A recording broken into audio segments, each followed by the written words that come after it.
दोस्तों, वैदिक गुरु चैनल पर आपका स्वागत है। आज की इस कक्षा में हम लोग हिंदी गद्यांश और शिक्षण पढ़ेंगे और ये आपका जो पेपर है वो 7 जुलाई को जो अभी रिसेंटली हुआ था पेपर 2024 जुलाई में उसका पेपर है। तो अब आपको सही सही रूप से इसको पढ़ के मतलब इस पेपर को देखकर एनालिसिस करना है कि आपको अपने अंदर क्या इम्प्रूवमेंट करना है। ठीक, और पेपर बहुत ही इजी है, बस खाली समझने का प्रयास आपको करना है। ठीक, पेपर में कुछ भी नहीं है, इतना इजी है कि आप इस पेपर में ये जो अभी मैं आपको कराऊंगी इसमें आप 30 में से 26 मार्क्स तो ला ही ला लेते। ठीक है, जिसका फर्स्ट अटेम्प्ट है, अभी आप फर्स्ट टाइम एग्ज़ाम देने जा रहे हो, वो अभी से प्रिपेयर हो जाओ इस पेपर को देखकर। लेकिन ये नहीं कि हाँ ऐसा आज का अभी ये पेपर देख लिया है तो अब मेहनत नहीं करनी है। ठीक, पेपर कैसा भी आ सकता है। ठीक, थोड़ा हार्ड भी आता है, कभी कभी थोड़ा इजी भी आ जाता है। ठीक, तो अभी ये पेपर तो बहुत ही इजी है, इसमें कुछ भी नहीं है। और आज मैं आपको इसका पूरा का पूरा एक्सप्लेनेशन दूंगी। ठीक है, और अच्छी तरीके से आप बस वैदिक गुरु चैनल पर बने रहिए। आप हमारे चैनल को प्लीज़ सपोर्ट करिए, चैनल को लाइक सब्सक्राइब और शेयर ज़रूर करिएगा। हम एक एक चीज़ को अच्छे से गद्यांश भी पढ़ेंगे और अच्छे से जो है इसका शिक्षण का क्वेश्चन भी करेंगे। ठीक, आपका समय वेस्ट ना करते हुए, एग्ज़ाम के लिए अभी ज़्यादा टाइम नहीं है तो अभी एक एक टाइम जो है आप अपना मैनेज करके चलो। ठीक, बचा के चलो कि कैसे आपको सब कुछ पूरी तरह से आपको इस एग्ज़ाम में दे देना है ताकि आपको फर्स्ट अटेम्प्ट में ही क्वालिफाई हो जाए। फिर आपको फालतू में जूझने की ज़रूरत ना पड़े इसमें, क्योंकि ये कोई बहुत बड़ा एग्ज़ाम नहीं है। ठीक, ऐसा मान के चलो आपकी ये बहुत बड़ा एग्ज़ाम नहीं है। इसके बाद जो आपका पेपर होगा सुपर टेट का, इसके बाद आपको इससे ज़्यादा कड़ी मेहनत उसमें करनी होगी। ठीक है, निम्नलिखित गद्यांश को पढ़कर पूछे गए प्रश्नों प्रश्न संख्या 91 से 99 के सही सर्वाधिक उपयुक्त विकल्प का चयन कीजिए। ठीक, तो यहाँ पर हम आप पैराग्राफ पढ़ेंगे। ये इसमें है कि आध्यात्म भी मन का राजा होने का मार्ग खोलता है। अपने मन का राजा होना मतलब मन पर स्वयं का अंकुश रखना, उसकी चाल का निर्धारण करना, अपना लक्ष्य बनाना, लक्ष्य प्राप्त करने के लिए प्रयत्न करना। आध्यात्म आपको अपने मन का राजा बनने की ओर ले जाता है। कौन ले जाता है? आध्यात्म ले जाता है। पैराग्राफ को आपको एग्ज़ाम में एक ही बार पढ़ना है, लेकिन आप लोग क्या करोगे, एक लाइन को कोई लाइन को जो आपको लगे कि इम्पॉर्टेंट है इसमें से, पहले तो आप क्वेश्चन पढ़ोगे। ठीक, पैराग्राफ पहले नहीं पढ़ना है, पहले क्वेश्चन पढ़ना है। फिर जब पैराग्राफ पढ़ो आपको लगे कोई शब्द जो है वो इसमें जो है क्वेश्चन में था, इसमें है, तो वो लाइन आप 2 बार पढ़ लो। ठीक है, ताकि आपको आंसर ढूंढने में बिल्कुल भी प्रॉब्लम ना हो और फटाफट जो है फिर आप पैराग्राफ पढ़ो, फटाफट आंसर टिक कर दो। ठीक, ये बहुत ही आसान ट्रिक है। पैराग्राफ पहले मत छूना, पहले क्वेश्चन को पढ़ना है, 2 बार 3 बार पढ़ना। ठीक, उसके बाद पैराग्राफ पढ़ना। आध्यात्म आपको अपने मन का राजा बनने की ओर ले जाता है। यह स्थिति आपको विकारों से दूर रखता है, वैचारिक सुंदरता का वरदान देती है और बुराई के यह स्थिति आपको विकारों से दूर रखती है और वैचारिक सुंदरता का वरदान देती है और बुराई के समक्ष कमज़ोर होने से बचाती है। प्रकृति से उपहार में जो जीवन मिला है, हमें ये जीवन किससे मिला है? प्रकृति से मिला है। ठीक, उसके मूल्य को समझना चाहिए और इस क्षेत्र का राजा बनने के मार्ग का पर चलना चाहिए जिस पर मानवता का विस्तार हो। ठीक, मानवता को सर्वश्रेष्ठ माना गया है। इसके बाद देखिए, राजा बनिए लेकिन शुद्ध विचारों, अच्छे कर्मों और मानवीय संवेदना का राजा बनिए। अन्याय, अधर्म आदि के भय से भयभीत न हो और एक ऐसी सत्ता बनाएं जिसमें समानता हो, जो स्वयं में राजा होकर समानता का मार्ग प्रशस्त करे। अब आइए हम क्वेश्चन देखते हैं। हमारा 91 क्वेश्चन कहता है कि गद्यांश के अनुसार मनुष्य के जीवन में का बहुत महत्व है। किसका महत्व है? आइए देखते हैं हम। हमारे यहाँ पर देखिए कह रहा है, पहले ऑप्शन देख लीजिए। इसमें पहला आपका इसमें कह रहा है विस्तार महत्व है, लक्ष्य का बहुत महत्व है, अंकुश का है, फिर राजा का है। तो देखिए मनुष्य के जीवन में किसका महत्व है? कह रहे हैं कि अपने मन का राजा होना मतलब मन के स्वयं का अंकुश रखना, मन पर स्वयं का अंकुश रखना, उसकी चाल का निर्धारण करना, अपना लक्ष्य बनाना, लक्ष्य प्राप्त करने के लिए प्रयत्न करना। तो यहाँ पर लक्ष्य क्या है? ये लक्ष्य जो है वो मनुष्य के जीवन में सबसे बहुत महत्व रखता है। ठीक, पहले तो लक्ष्य बनाना चाहिए और लक्ष्य प्राप्त करने के लिए प्रयत्न करना चाहिए। बिना कर्म किए फल नहीं मिलता है, ये सभी जानते हैं। तो पहले क्या करना चाहिए? हमें लक्ष्य बनाना चाहिए। तो जीवन में लक्ष्य का बहुत महत्व है। कोई एम निर्धारित करोगे तभी तो उसको प्राप्त करने की कोशिश करोगे, और जब उसको आपको वो मिल जाएगा तो आप प्रसन्नता आ जाएगी, सुखी हो जाओगे। ठीक, तो ये सेकंड ऑप्शन राइट।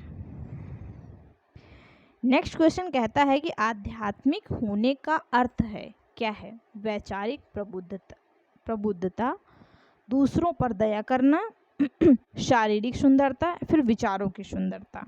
तो आध्यात्मिक होने का अर्थ आइए हम देखते हैं।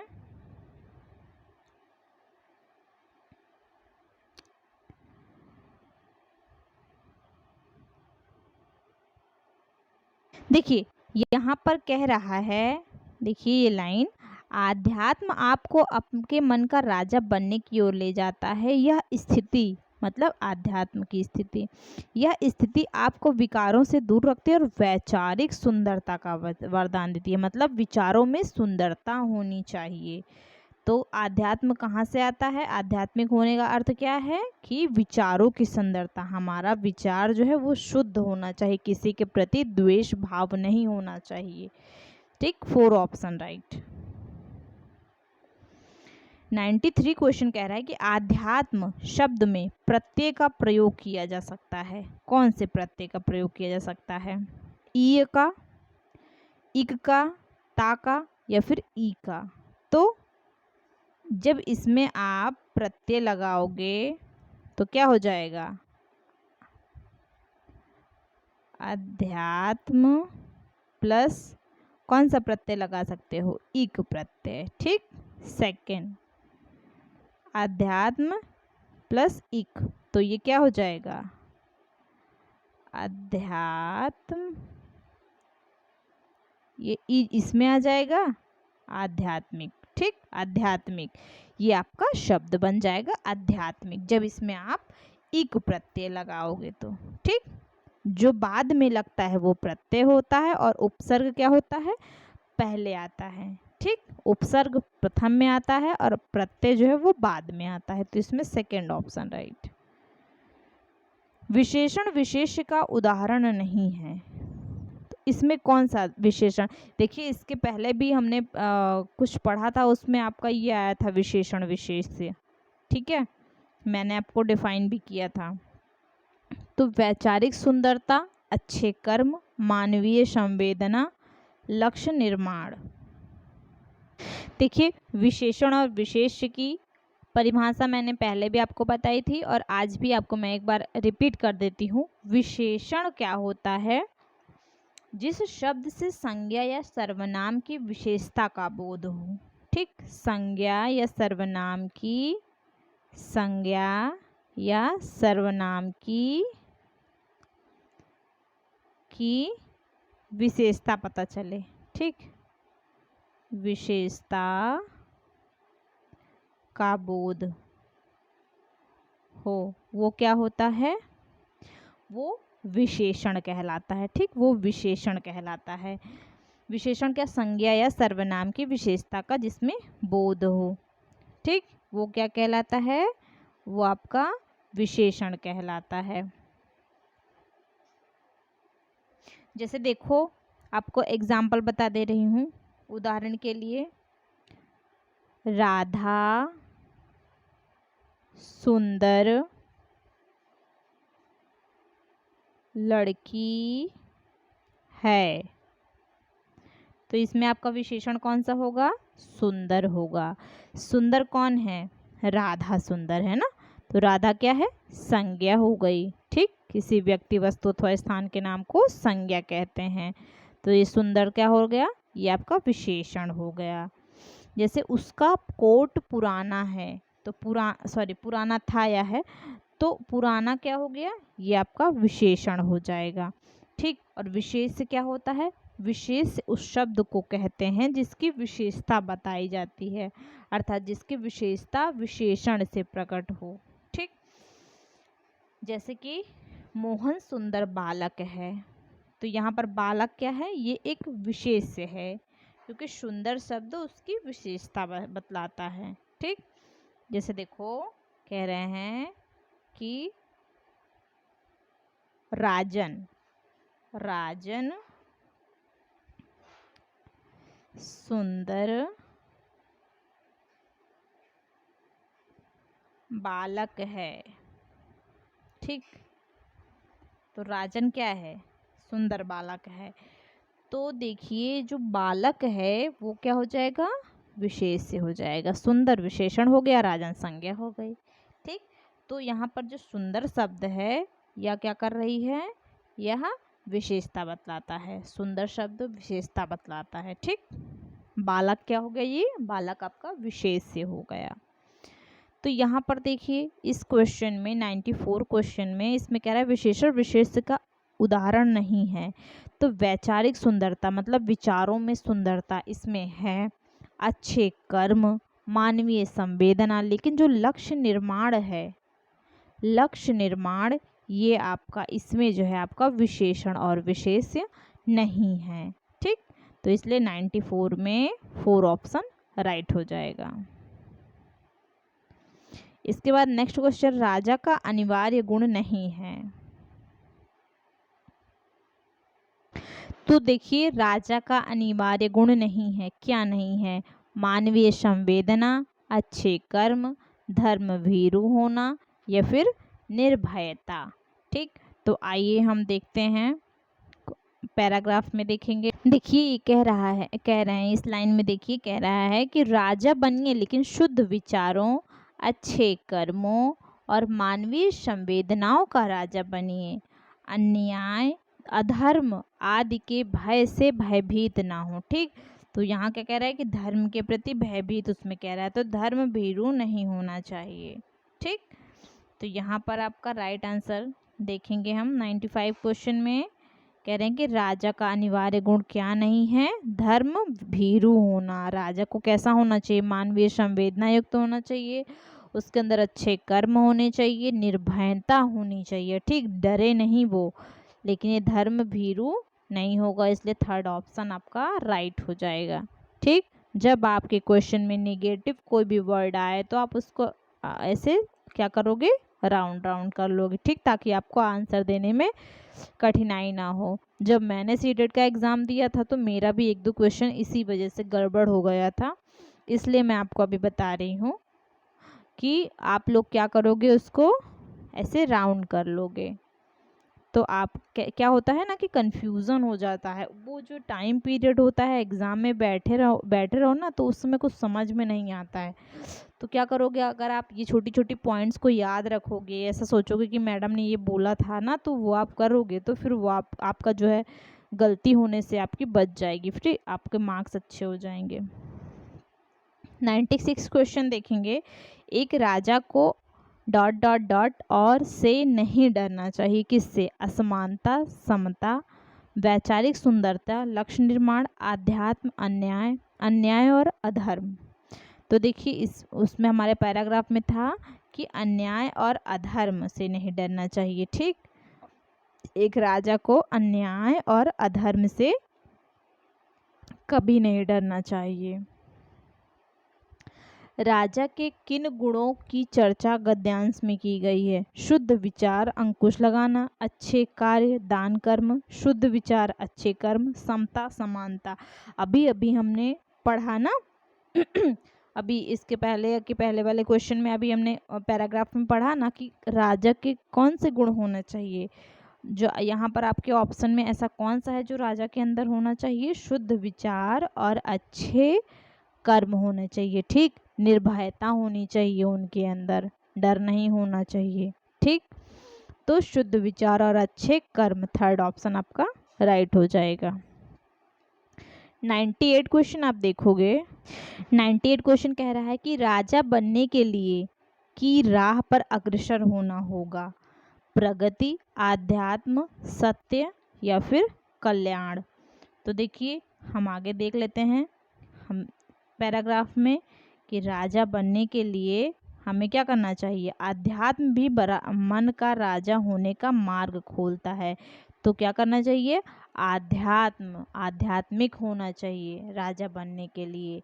ठीक, तो देखिए यहाँ पर क्वेश्चन में ये है ना, जो है राजा बनने के लिए की राह पर अग्रसर होना चाहिए, तो आध्यात्म की राह पर अग्रसर होना चाहिए। एक लाइन में और है, ये भी देख लीजिए कि आध्यात्म आपको अपने मन का राजा बनने की ओर ले जाता है। ठीक, तो इसके अनुसार भी आपका राइट आंसर आध्यात्म ही होगा।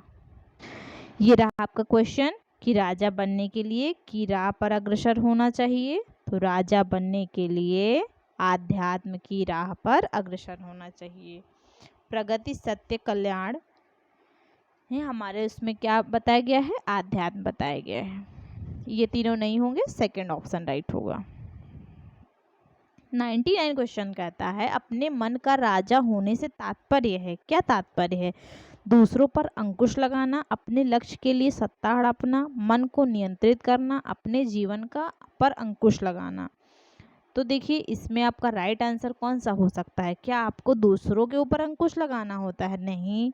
अपने लक्ष्य के लिए सत्ता हड़पना, किसी की सत्ता को हड़पना? नहीं।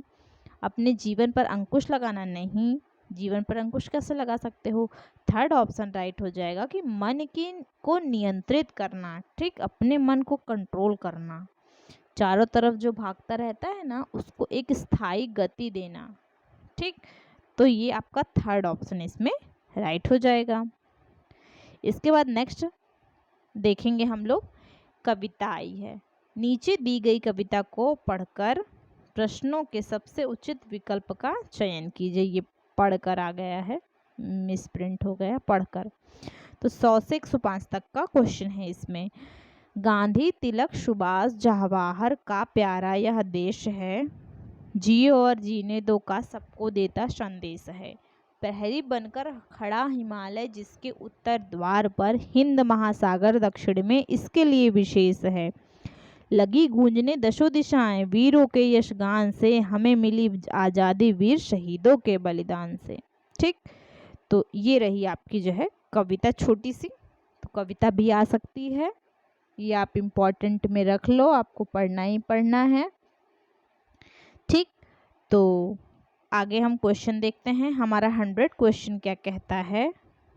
देखिए हमारा 100 क्वेश्चन कह रहा है कि भारत देश की क्या विशेषता है।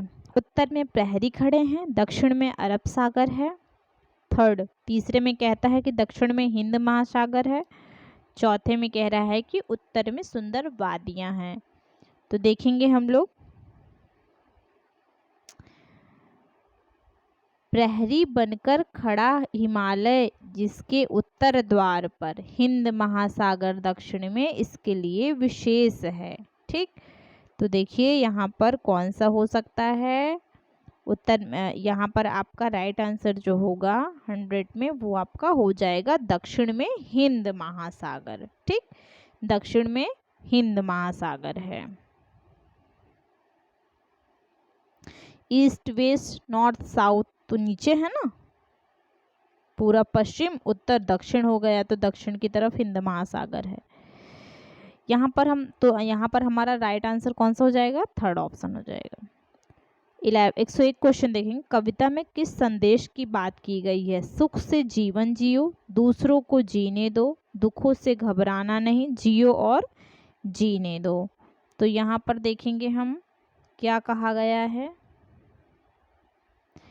गांधी, तिलक, सुभाष, जवाहर का प्यारा यह देश है, जियो और जीने दो का सबको देता संदेश है। क्या संदेश देता है? जियो और जीने दो। ठीक, तो यहाँ पर ऑप्शन में देखेंगे क्या हो सकता है, जियो और जीने दो। फोर्थ ऑप्शन आपका राइट हो जाएगा। 102 क्वेश्चन देखेंगे, हिमालय का संधि विच्छेद क्या है? हिमा प्लस लय, हिम प्लस आलय, हिम प्लस अलय, हिमा प्लस अलय। तो देखिए इसमें आपका राइट आंसर हो जाएगा सेकंड ऑप्शन, हिम प्लस आलय। इसमें कौन सी संधि होगी? इसमें आपकी दीर्घ संधि होगी। ठीक, अका सवर्णे दीर्घ, दीर्घ संधि होगी। अक के बाद अक आए तो सवर्ण दीर्घ हो जाता है। ठीक, यहाँ पर माँ में हलंत जब करेंगे तो आ निकलेगा और ये आ है। ठीक, तो दोनों सेम है ना, सवर्णी है, तो ये क्या हो जाएगा आपका दीर्घ हो जाएगा। इसके बाद तो इसमें आपका राइट आंसर हो सेकंड ऑप्शन। 103 क्वेश्चन कहता है कि कविता में किन महापुरुष का उल्लेख किया गया है? चंद्रशेखर आजाद, महात्मा गांधी, राजगुरु, सुखदेव। तो किसकी बात की गई है? किन महापुरुष का उल्लेख किया गया है? तो देखिए इनमें से किसकी बात की गई है कविता में?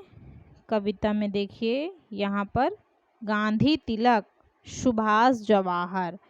तो वहाँ पर ऑप्शन के अकॉर्डिंग यहाँ पर गांधी, महात्मा गांधी। तिलक, सुभाष, जवाहर ऑप्शन में नहीं है, तो कौन से हैं? सिर्फ महात्मा गांधी है, तो हम लोग इसको राइट कर लेंगे। ठीक है, सेकेंड ऑप्शन राइट। 104 क्वेश्चन देखेंगे, कविता में किन वीरों के यशगान की बात की गई है? जिन्होंने शांति यात्रा का शुभारंभ किया, जिन्होंने देश की स्वतंत्रता के लिए जीवन दिया, जिन्होंने दूसरों के सुख की प्रार्थना की, जिन्होंने दशों दिशाओं का भ्रमण किया। तो 104 क्वेश्चन में क्या कहता है आंसर आपका? क्या हो सकता है? किन वीरों के यशगान की बात की गई है? तो हम लोग देखेंगे यहाँ पर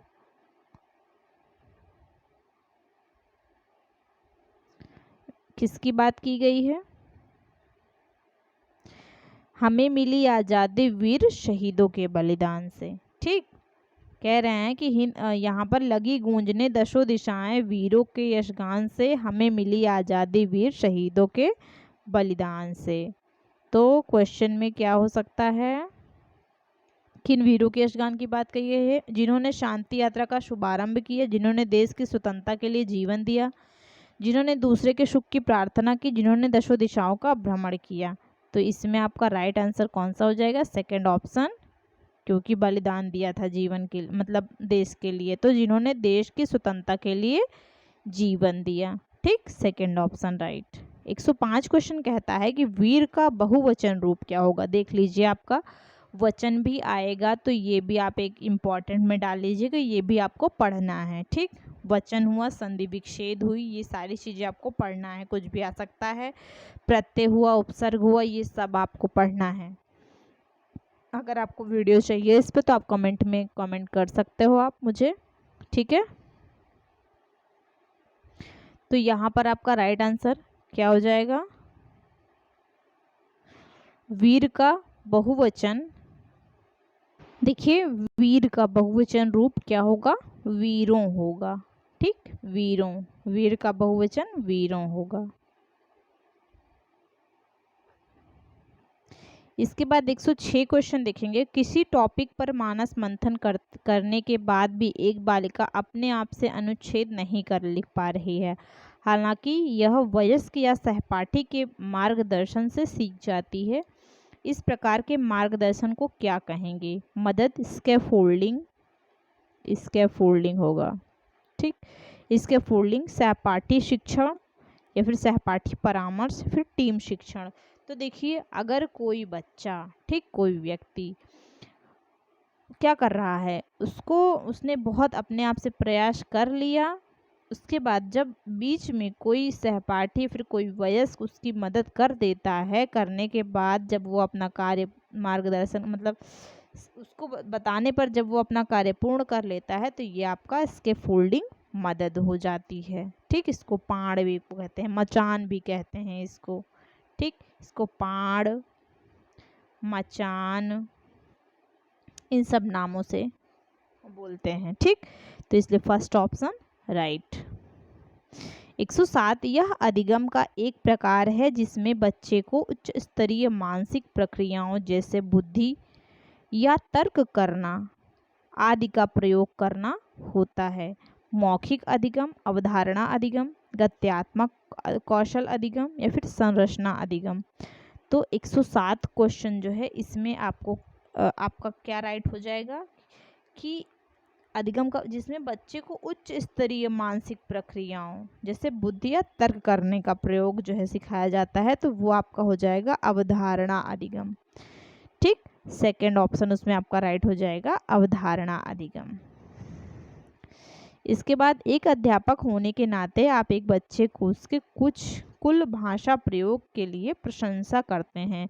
यद्यपि उसके कुछ शब्दों की वर्तनी गलत लिखी है, आप कक्षा में किस उपागम का प्रयोग कर रहे हैं? समग्र भाषा, संप्रेषणात्मक, रचनावादी या फिर संरचनात्मक उपागम का। तो इसमें आपका राइट आंसर क्या हो जाएगा? समग्र भाषा। कौन सी उपागम होगी ये आपकी जो है समग्र भाषा उपागम। 109 क्वेश्चन कह रहा है कि आप हिंदी भाषी अध्यापक हैं और आपकी नियुक्ति पंजाब के किसी प्राथमिक विद्यालय में होती है। अब चूंकि आप स्थानीय भाषा नहीं जानते हैं तो आपको क्या करना चाहिए?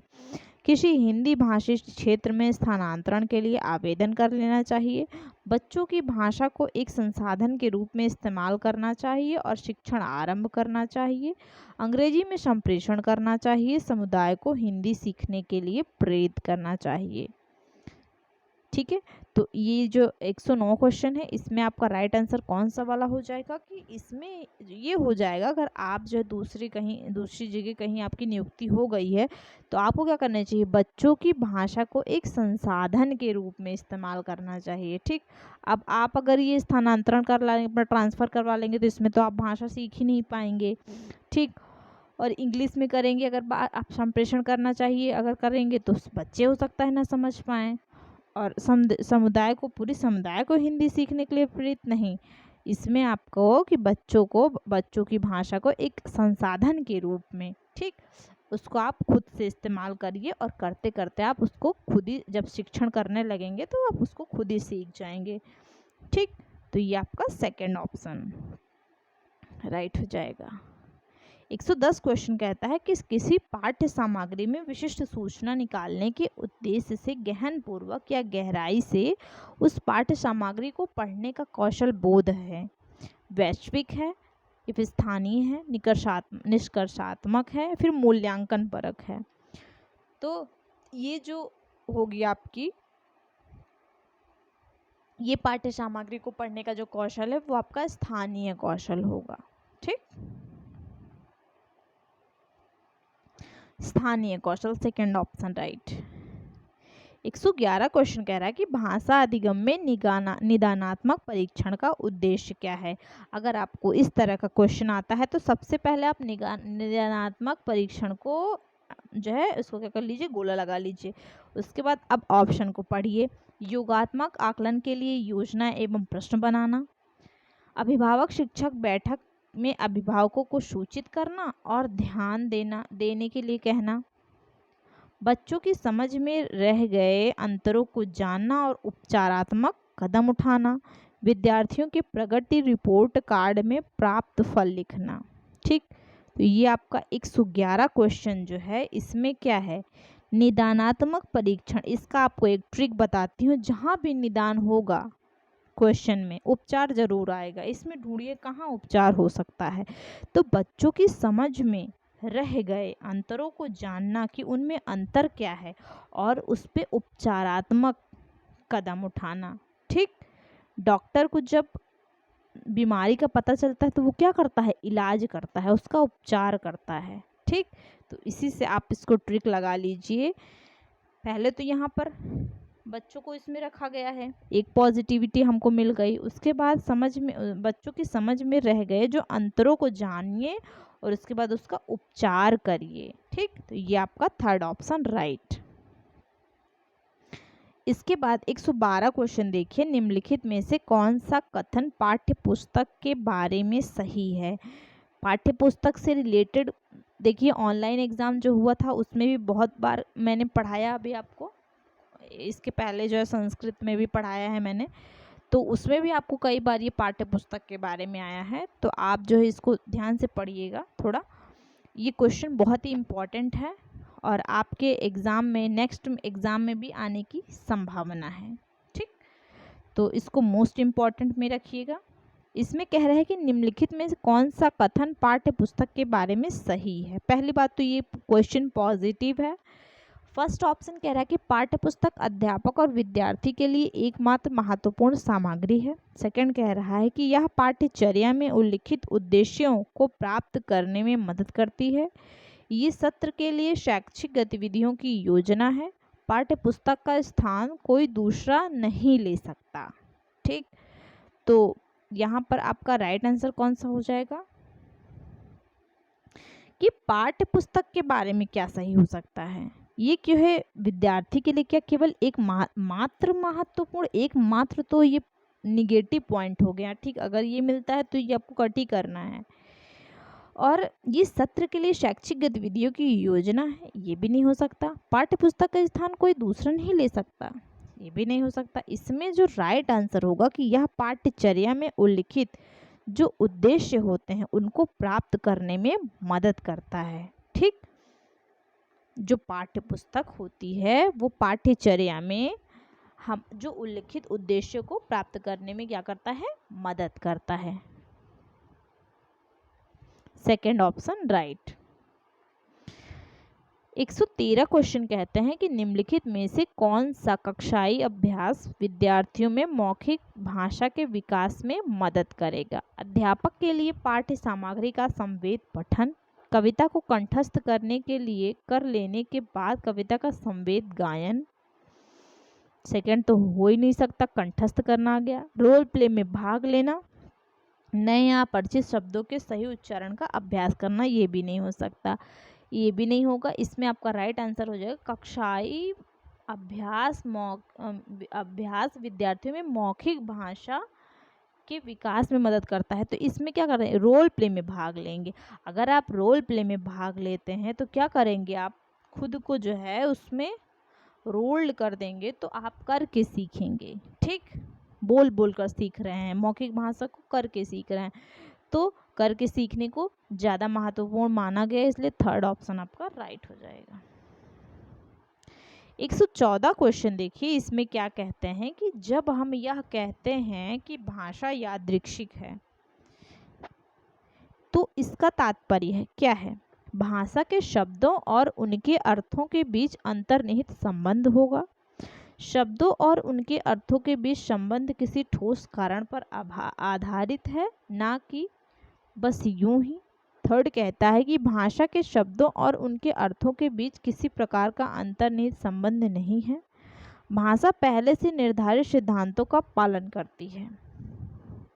तो यहाँ पर जो 114 क्वेश्चन है, इसमें क्या है कि जब हम यह कहते हैं कि भाषा यादृच्छिक है तो इसका तात्पर्य क्या हो सकता है। इसका तात्पर्य यह हो सकता है कि भाषा के शब्द जो हैं, भाषा के शब्द हैं और उनके अर्थ, जब शब्द और अर्थ के बीच, तो देखिए इसमें भाषा के शब्दों और उनके अर्थों के बीच किसी प्रकार का अंतर्निहित संबंध नहीं है। ठीक, तभी जो है ये भाषा जो है यादृच्छिक होगी। ठीक, इसका तात्पर्य होगा कि भाषा के शब्दों और उनके अर्थों के बीच किसी प्रकार का कोई भी अंतर्निहित संबंध नहीं है। थर्ड ऑप्शन राइट हो जाएगा। इसके बाद 115 क्वेश्चन देखेंगे। व्याकरण पढ़ाने का निगमनात्मक उपागम अनुशंसा करता है कि हमें सबसे पहले क्या करना चाहिए। देखो, निगमनात्मक में पहले क्या होता है, पहले नियम होता है, फिर उदाहरण होता है। नियम होता है, उसके बाद क्या होता है, उदाहरण। और आगमनात्मक में क्या होता है, आगमन जो विधि होती है इसमें क्या होता है, पहले उदाहरण होता है, फिर आपका नियम होता है। ठीक है, ये आपका आगमनात्मक में आ जाएगा, ये आपका निगमनात्मक में आ जाएगा। तो अभी आपको क्या ढूंढना है, पहले नियम आना चाहिए फिर उदाहरण आ जाना चाहिए। व्याकरण पढ़ाने का निगमनात्मक उपागम अनुशंसा करता है कि हमें सबसे पहले क्या करना चाहिए, क्या उदाहरण प्रस्तुत करने चाहिए, नियम प्रस्तुत करने चाहिए, वास्तविक संप्रेषण प्रस्तुत करना चाहिए, फिर ड्रिल के माध्यम से अभ्यास करवाना चाहिए। तो यहाँ पर आपका राइट आंसर जो हो जाएगा वो आपका सेकंड ऑप्शन, क्योंकि मैंने अभी बताया ना निगमना, ये आपका ट्रिक है। निगमनात्मक में नी है ना, नी से स्टार्ट होता, मतलब आप याद कर लीजिए कि पहले इसमें नियम आएगा, बाद में तो उदाहरण आएगा। ठीक है, तो ये आपका सेकंड ऑप्शन इसमें राइट हो जाएगा। 116 क्वेश्चन देखते हैं।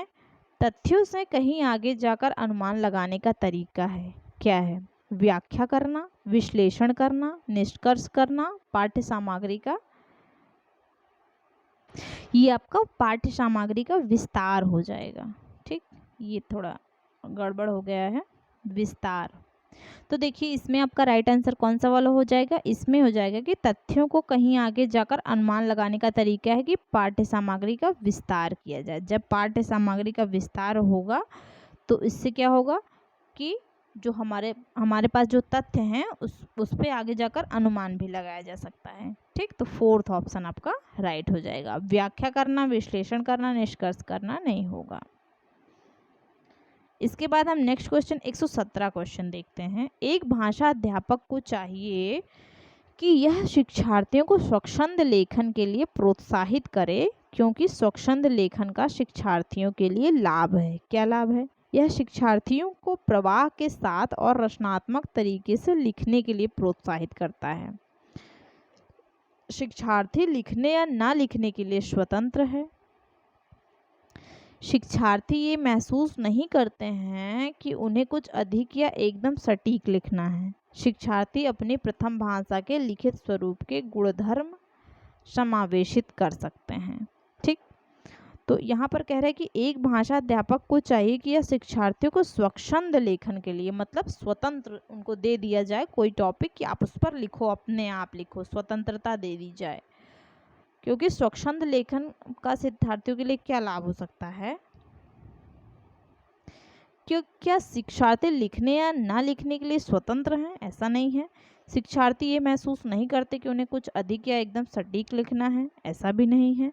अपनी प्रथम भाषा के लिखित स्वरूप के गुणधर्म को समावेशित कर सकते हैं, ये भी पूरी तरह से सही नहीं है। इसमें आपका राइट आंसर हो जाएगा कि यह शिक्षार्थियों को प्रवाह के साथ, उनकी फ्लुएंसी कैसे हो रही है, वो कैसे फ्लो किस तरह से लिख रहे हैं। एक तो पहली बात उनको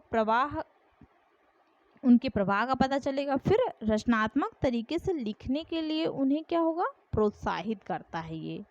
ठीक, रचनात्मक तरीके से उन्हें अलग अलग जो है ख्याल मतलब आएंगे, अलग अलग उनकी शैली का विकास होगा, मतलब रचनात्मकता में बहुत सारी चीज़ें आ जाएंगी। जब उन्हें स्वतंत्र तरीके से लिखने दिया जाएगा तब उनके मन की जो चीज़ें हैं, क्या क्या सीखा है उन्होंने, ठीक, और क्या आगे कर सकते हैं, वो सब भी उसमें आएंगे। ठीक, तो यही आपका रचनात्मक में आ जाता है कि रचनात्मक तरीके से लिखने के लिए प्रोत्साहित करते हैं। तो यहाँ पर आपका फर्स्ट ऑप्शन राइट हो जाएगा। अब आते हैं 118 क्वेश्चन पर। आप कक्षा 5 के अध्यापक हैं। ठीक, आपने विद्यार्थियों को पाठ्य सामग्री अच्छी तरह से पढ़ने के लिए कहा है। अब इसके बाद आप संदर्भ और प्रसंग को ध्यान में रखते हुए प्रश्नों के उत्तर देने के लिए कहते हैं। ये देखिए क्वेश्चन बहुत बार आ चुका है। इस प्रक्रिया के द्वारा आप विद्यार्थियों को किस तरह के पठन के लिए प्रोत्साहित कर रहे हैं? पहले क्या किया गया कि उनको जो है पढ़ने के लिए कहा गया। ठीक, पहले उन्हें पढ़ने के लिए कहा गया। उसके बाद क्या किया गया कि संदर्भ और प्रसंग को ध्यान में रखते हुए प्रश्नों के उत्तर देने के लिए कहा जाता है उनको। ठीक, पढ़ो और उसके बाद संदर्भ और प्रसंग को उसको ध्यान में रखो, क्या पढ़ा था तुमने, और उसका उत्तर दो। तो ये क्या हो, विस्तृत पठन होगा, बारीकी से पठन होगा, सरसरी तौर पर पठन होगा, या फिर गहन पठन होगा। तो ये आपका जो राइट हो जाएगा, ये आपका गहन पठन होगा। जब बच्चा गहराई में जाकर उसको गहनता से पठन करेगा तभी उसकी एक एक चीज़ों को समझ पाएगा और उसके उत्तर दे पाएगा। ठीक, क्योंकि सारे उत्तर नॉर्मल एकदम सरल तो होंगे नहीं, कुछ जो है विचारों से संबंधित होंगे। तो इसलिए जो है किस पर फोकस करता है, ये प्रोत्साहित करेगा गहन पठन पर। ठीक, विस्तृत पठन नहीं होगा, बारीकी से पठन नहीं होगा और सरसरी तौर पर पठन भी नहीं होगा। इसका सही राइट आंसर 4 ऑप्शन हो जाएगा। 119 क्वेश्चन कहता है कि भाषा अर्जन केवल तभी घटित होती है जब बच्चों को व्याकरण के नियम सिखाए जाएं, बच्चों को अनुवाद करने का अभ्यास करवाया जाए, बच्चों को पठन के अवसर दिए जाएं, बच्चों को भाषा का परिवेश एक्सपोजर दिया जाए। तो भाषा अर्जन क्या होता है? अर्जन हुआ होता है जो बच्चा अपने घर, आस पास, पड़ोस, ठीक, रिश्तेदार, इन सब से जो सीखता है वो आपका अर्जन होता है। वो बच्चा अपने घर से लेकर आता है, ठीक, पारिवारिक माहौल से उसे जो मिलता है। और अधिगम क्या होता है? अधिगम जो बच्चा स्कूल में जाकर सीखता है। ठीक, तो ये क्या हो सकता है? केवल तभी घटित होता है जब क्या होगा? क्या बच्चों को व्याकरण के नियम सिखाए जाएंगे? नहीं, नियम तो स्कूल में सिखाए जाते हैं ना। बच्चों को अनुवाद करने का अभ्यास, ये भी नहीं होगा। पठन के अवसर नहीं। बच्चों को भाषा का परिवेश दिया जाएगा। जब उनको परिवेश मिलेगा, जैसे घर में माहौल मिलता है तब उन्हें अर्जन होता है। ठीक, सुन कर मम्मी कुछ बोलती है तो वो उसको सीखते हैं, पिताजी कुछ बोलते हैं तो उसको सीखते हैं, तो वो सुन कर उनको वैसा परिवेश मिलता है तभी वो उस तरह सीखते हैं। इसीलिए कहा गया है ना कि बच्चे क्या होते हैं? एक मिट्टी की तरह होते हैं, आप उन्हें जैसा चाहो वैसा आकार दे सकते हो। तो ये 4 ऑप्शन राइट हो जाएगा। लास्ट क्वेश्चन 120 आ जाएगा आपका। कक्षा में मातृभाषा को स्थान न देना किस विधि की विशेषता है? तो प्राकृतिक, द्विभाषिक, श्रव्यभाषिक या फिर प्रत्यक्ष मेथड। तो यहाँ पर आपका जो राइट आंसर हो जाएगा वो आपका 4th ऑप्शन हो जाएगा। जो प्रत्यक्ष डायरेक्ट मेथड होता है ये जो है कक्षा में मातृभाषा को स्थान नहीं देता है। ठीक, तो इसमें आपका प्राकृतिक में होता है, द्विभाषिक श्रव्य में भी होता है, लेकिन प्रत्यक्ष मेथड में नहीं होता है। तो यहाँ पर आपका राइट आंसर 4 ऑप्शन हो जाएगा। तो आज के लिए मैंने आपको 7 जुलाई 2024 को जो एग्ज़ाम हुआ था उसका हिंदी का पूरी व्याख्या कर दी है, एक एक चीज़। और ये पेपर तो बहुत ही ईजी था, आगे भी ईजी आएगा, डोंट वरी। अच्छे से पढ़िए, ध्यान से पढ़िए और हमारे चैनल पर बने रहिए। चैनल को लाइक, सब्सक्राइब और शेयर ज़रूर करिएगा। हमारा वैदिक गुरु नाम से जो चैनल है इसको लाइक, सब्सक्राइब और शेयर ज़रूर करिएगा। और हमारा टेलीग्राम चैनल है, इसको ज़रूर ज्वाइन करिएगा। ठीक, यहाँ पर डायरेक्ट वीडियोस आपको मिल जाएंगी, सर्च करने की ज़रूरत नहीं है। और ठीक है, और आप अपना सपोर्ट बनाए रखिए। आपको कुछ भी प्रॉब्लम होता है आप हमें कमेंट बॉक्स में कमेंट कर सकते हो, मैं रोज़ यही बोलती हूँ। और आगे भी आपको क्लासेस मिलती रहेंगी, बस आप अपना सपोर्ट हमें बनाए रखिए। अच्छे अच्छे क्वेश्चंस लेकर आऊँगी, इससे भी बेहतर क्वेश्चन। ठीक है, तो इसको देखकर आप अपना एनालिसिस करिए कि आपकी तैयारी कहाँ तक हुई है। जो भी बचा खुचा है उसको आप करिए आगे। और अब प्रैक्टिस ही प्रैक्टिस आपको करनी है। Practice most important. मैंने भी प्रैक्टिस कर कर के ही 100+ स्कोर किया है। ठीक है, तो आप जो है आप भी लगे रहिए, ईश्वर आपको सफलता ज़रूर देगा। तो आज के लिए इतना ही, बाकी का नेक्स्ट क्लास में करेंगे। धन्यवाद।